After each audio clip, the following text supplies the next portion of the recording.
ગુજરાત માટે આજનો દિવસ ખૂબ મહત્વનો છે. 2030 કોમનવેલ્થ ગેમ્સ માટે આજે જનરલ એસેમ્બલી મળશે. એસેમ્બલીમાં કોમનવેલ્થ ગેમ્સના સ્થળની પસંદગી થશે.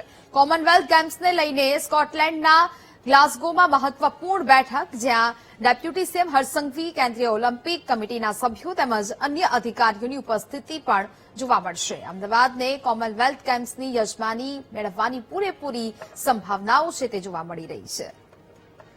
સંવાદદાતા મેહુલ ફોન લાઈન પર જોડાયા છે. મેહુલ, ગુજરાત માટે આજનો દિવસ ખૂબ મહત્વનો બની રહેવાનો છે.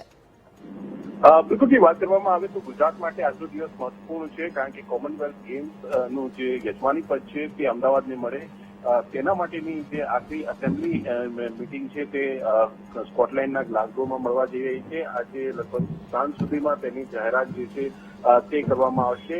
જે સ્થાનિક સમય પ્રમાણે લગભગ 3 થી 4 વાગ્યા સુધીમાં આ જાહેરાત થઈ જવાની સંભાવના છે.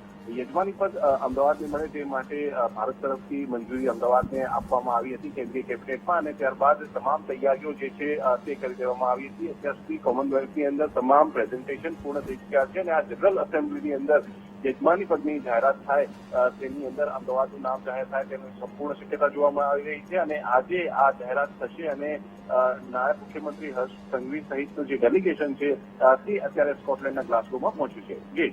બિલકુલ મેહુલ, જાણકારી બદલ આભાર.